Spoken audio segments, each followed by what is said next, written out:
Baltic Animation 2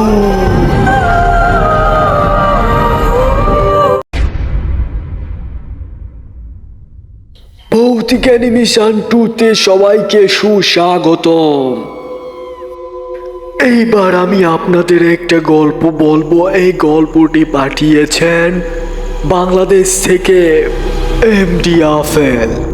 তো আফেল ভাই, আপনাকে অনেক অনেক ধন্যবাদ আমাদের চ্যানেলে গল্প পাঠানোর জন্য।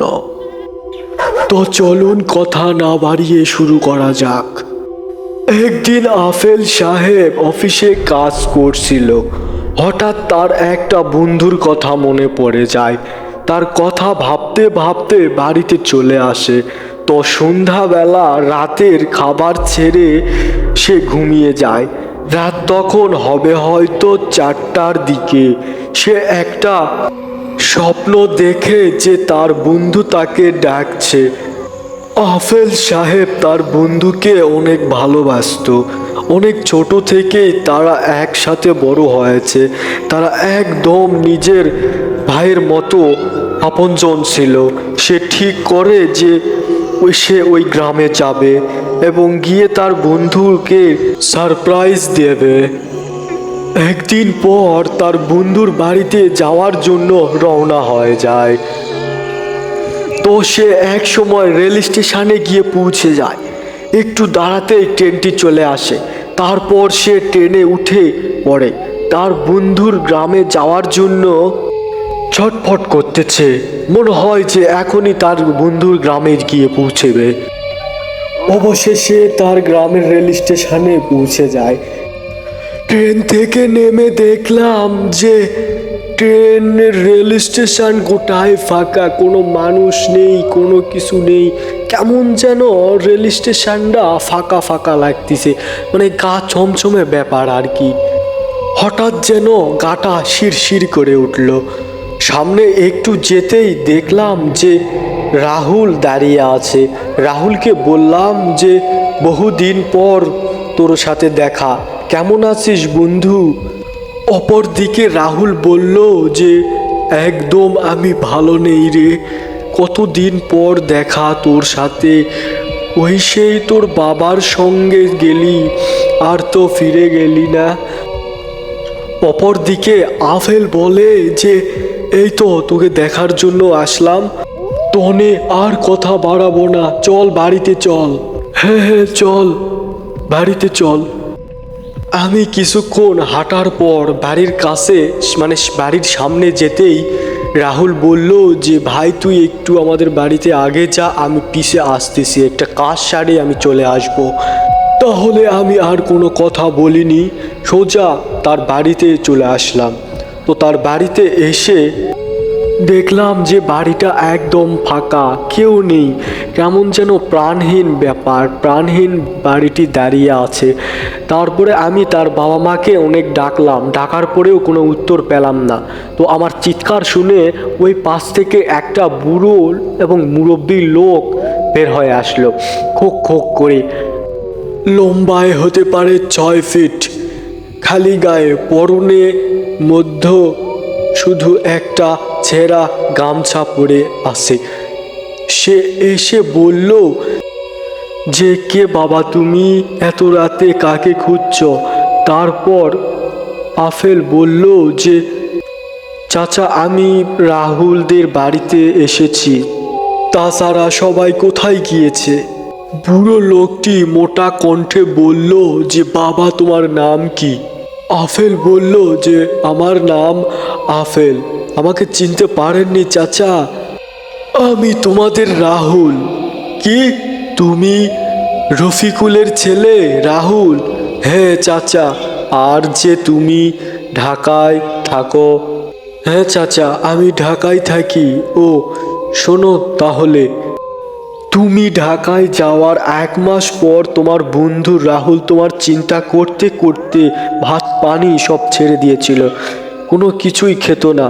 তো হঠাৎ একদিন যে তুমি গ্রামে আসতেছো, এই কথা শুনে রাহুল অতি তাড়াতাড়ি বড় রাস্তায় যায়। তো বড় রাস্তায় গিয়ে অনেকক্ষণ ধরেই সে দাঁড়িয়ে থাকে।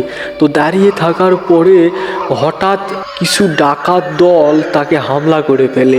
তো হামলা করে ফেলে তাকে অনেক নৃশংসভাবে হত্যা করে। তারা এই ছেলের কষ্ট সহ্য করতে না পেরে তারা গলায় ফাঁসি দিয়ে মারা যায়। কি বলছেন চাচা? রাহুলকে তো আমি একটু আগেই সেই স্টেশনে দেখলাম। সে আমাকে এগিয়ে আনলো, এগিয়ে এনে এই বাড়ির মাঝপথে আমাকে ছেড়ে দিয়ে বলল যে বন্ধু তুই আমাদের বাড়িতে এগিয়ে যা, আমি একটু পর যাচ্ছি। একটু পর বুড়ো লোকটি বলল যে না না বাবা, সে তো অনেক আগেই মারা গিয়েছে, তোমার সাথে সে আসবে কি করে? আমি এটাই বুঝতে পারতেছি না যে তুমি একা একা এই দিকে আসলে কিভাবে, এই পথে তো কেউ আসে না।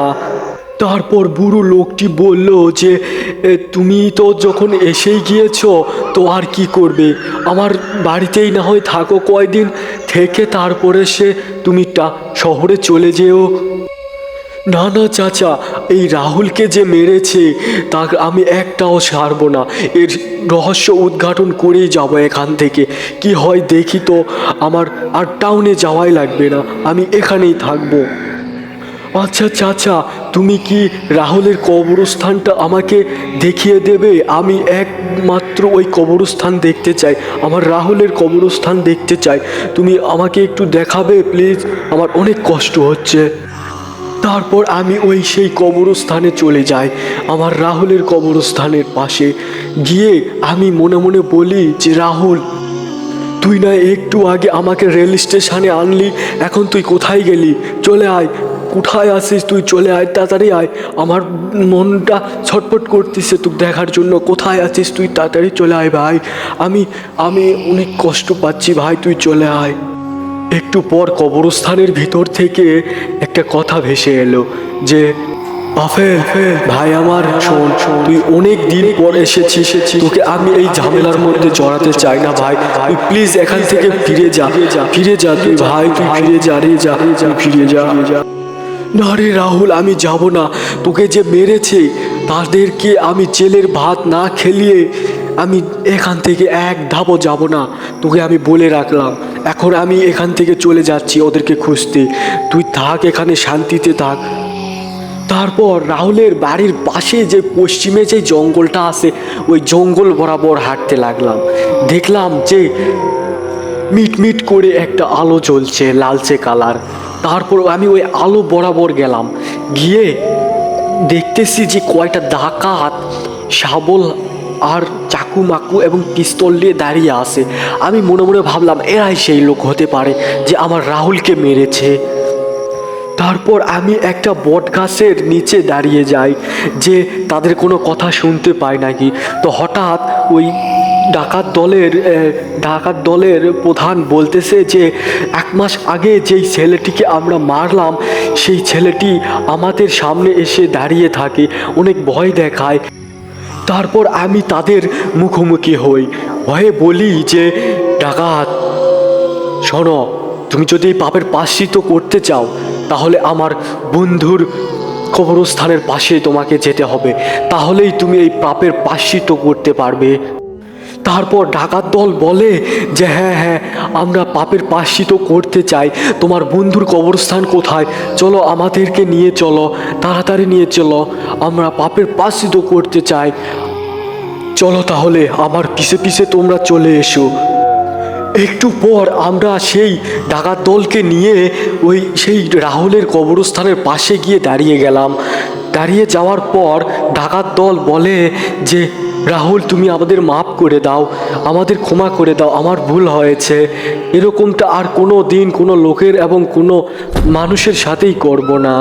একটু পর কবরস্থানের ভেতর থেকে একটা শব্দ ভেসে এলো যে শোনো ডাকাত দল, আমি আমার বন্ধুকে একটাবার দেখবার জন্য আমি ওই সেই বড় রাস্তার মধ্যে দাঁড়িয়ে থাকি, তো হঠাৎ করে তোমরা এসে আমাকে মেরে ফেললে। এটা আমাদের দোষ, এটা আমার দোষ কোথায় বলো? এটা তো তোমাদের দোষ। যদি তোমরা পাপের প্রায়শ্চিত্ত করতেই চাও তাহলে তোমরা পুলিশের কাছে গিয়ে স্যালেন্ডার করে দাও, তাহলে আমার আত্মা শান্তি পাবে এবং আমার আত্মা মুক্তি পাবে। এটাই আমার অনেক অনেক আশা এবং এটাই আমার চাওয়া। তারপর সেই ডাকাত দলগুলো পুলিশের কাছে গিয়ে স্যালেন্ডার করে দেয়। তারপর আফেল সাহেব তার রাহুলের জন্য একটা মিলাদ মাহফিলের আয়োজন করার পর তার আত্মার শান্তি কামনা করে।